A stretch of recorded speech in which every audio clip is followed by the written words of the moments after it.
Can one think that because we are engineers, beauty does not preoccupy us, or that we do not try to build beautiful as well as solid and long-lasting structures? Aren't the genuine functions of strength always in keeping with unwritten conditions of harmony? Besides, there is an attraction, a special charm in the colossal to which ordinary theories of art do not apply. Hello, I'm M.E. from M.E. and History. The quote I just read was said by an engineer in response to negative criticism over a landmark that, while certainly colossal, defied convention and changed architecture for years to come. The name of the engineer? Alexandre Gustave Eiffel. And the hated landmark in question? Why, none other than the now iconic monument that bears his surname, the Eiffel Tower. Okay, I know what you're thinking. That's insane. The Eiffel Tower is so beautiful. We can't imagine Paris or France in general without it. Why was it hated?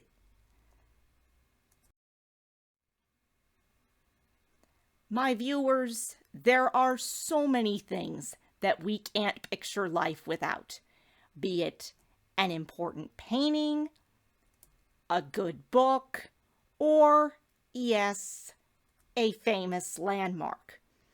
But such things aren't always easily accepted because they make people tick in one way or another. And the Eiffel Tower is one such example of this.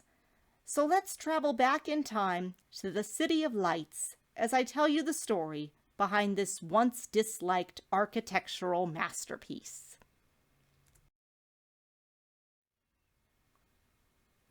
To begin with, we need to know about when the Eiffel Tower was built. La Belle Epoque, or, in English, the Beautiful Era. When we think of this period, which lasted from roughly 1871 to 1914, we think of the Moulin Rouge, can-can dancers, and many a glass of absinthe being consumed. Not going to deny, these things were a major part of La Belle Epoque. But it was also a time of achievement and innovation, particularly in two areas, the sciences and the arts. Electricity was replacing oil lamps. The telephone and telegraph made communication faster. Artists kept their paints in collapsible tubes instead of in pigs' bladders. Photography was becoming an art form in its own right, and, more than in the past, metal was being embraced as an artistic medium.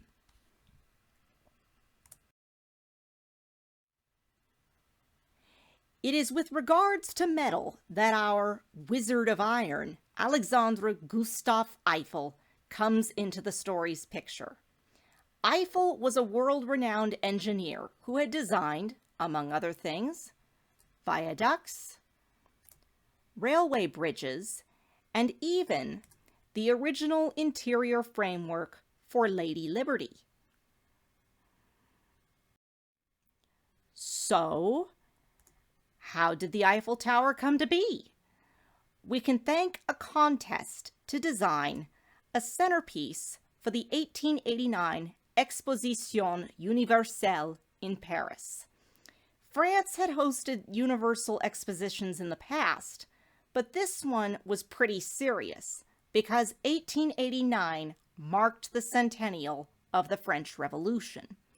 107 designs by prominent architects were submitted to honor this significant milestone in France's history, including Eiffel's.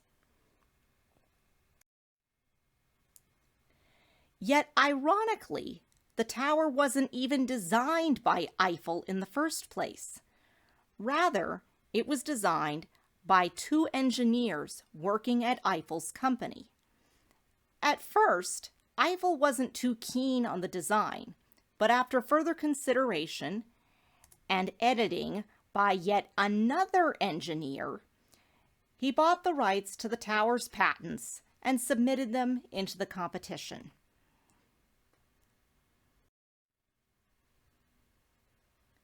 In June 1886, the committee in charge announced its decision. Eiffel would be in charge of building what would be the tallest structure in the world at that time, 300 meters or 1,000 feet. But even though Eiffel was the winner, his troubles were just starting. These troubles ranged from wind resistance to working on an unsteady surface. All would eventually be solved, albeit with a lot of creativity and the occasional loophole. However, one challenge that wasn't going to be so easily overcome came from an unlikely source: negative criticism. As soon as the designs for the tower went public, haters from all corners of society cropped up. Parisians thought it was too risky to build. Artists were horrified that the tower's aesthetics and chosen material, wrought iron, were too industrial looking. And architects were appalled that an engineer, not one of their own, was in charge of the project. Prior to this, engineers played second fiddle when building monuments.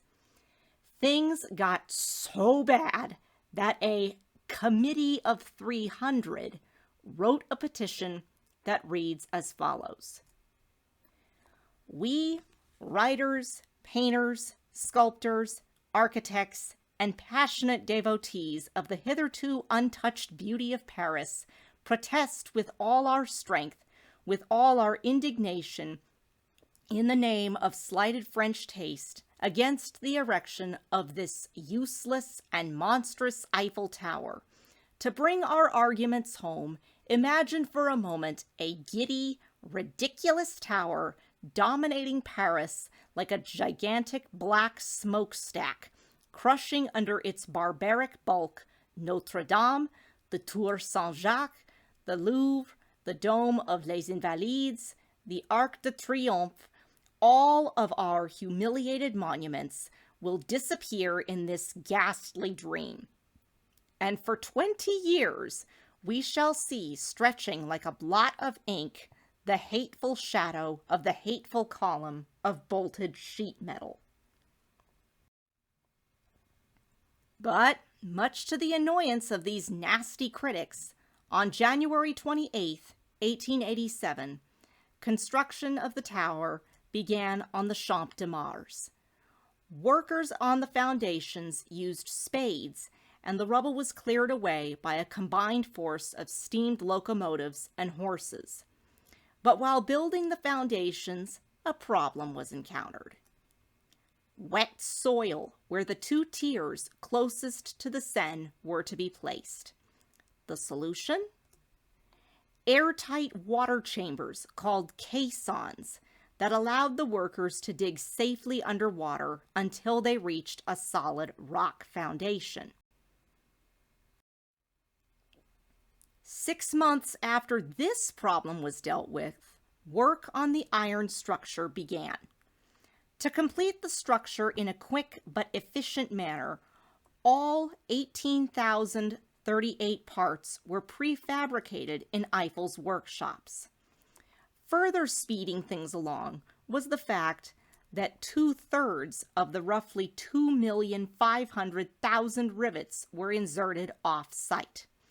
And if any piece didn't fit or line up properly, it was taken back to be altered or replaced. But in spite of the speedy operation, another problem had to be overcome: wind resistance. Granted, Eiffel knew about the flexibility of wrought iron, but even he was venturing into uncharted waters. The secret to the tower's ability to withstand wind was the even distribution of loads across the framework, not to mention its broad base and iconic curvature. To further reduce swaying, damping systems were put into the tower's framework.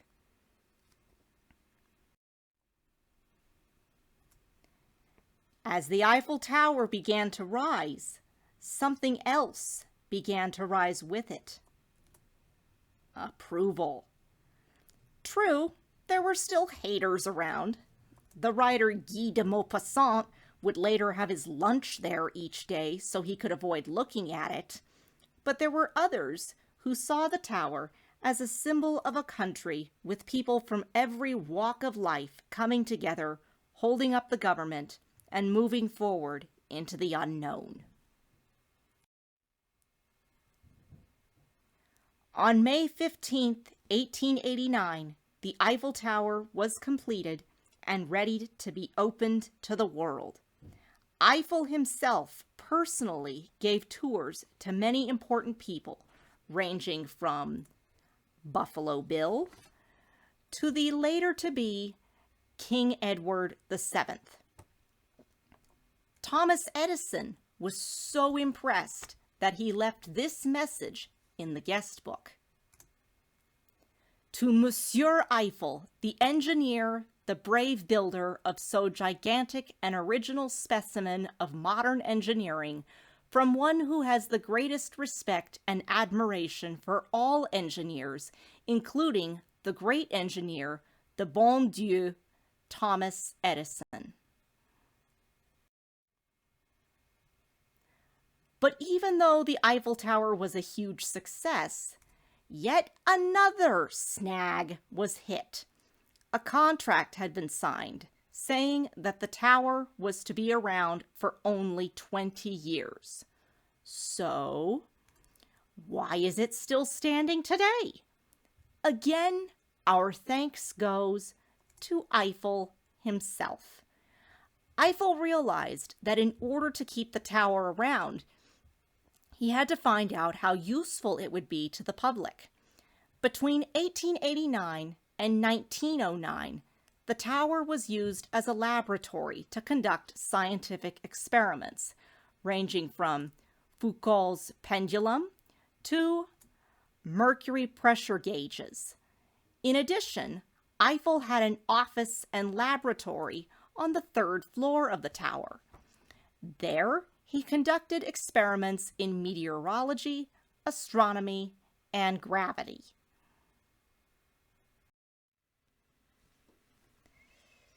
In the long run, however, the thing that kept the Eiffel Tower from being taken apart was its service as a giant radio antenna, something that would prove to be very useful during World War I.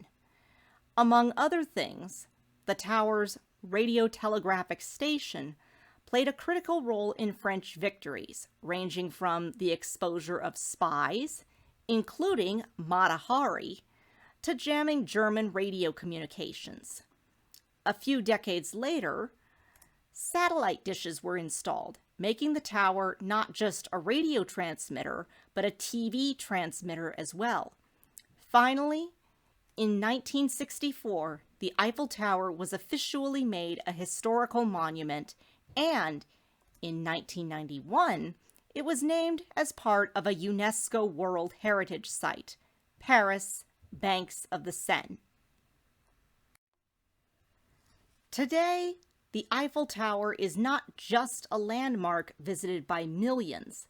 It is also a symbol of patriotism, of love, and of Paris and France as a whole.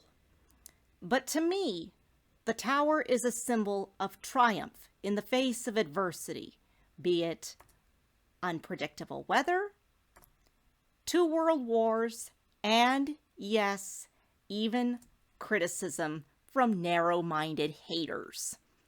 So every time you view something that looks like a piece of useless junk, remember this. Just because something isn't in line with your aesthetic tastes doesn't mean it won't have purpose or charm. Heck, give it time, and you may grow to love and appreciate it. I'm ME from ME and History and YouTube.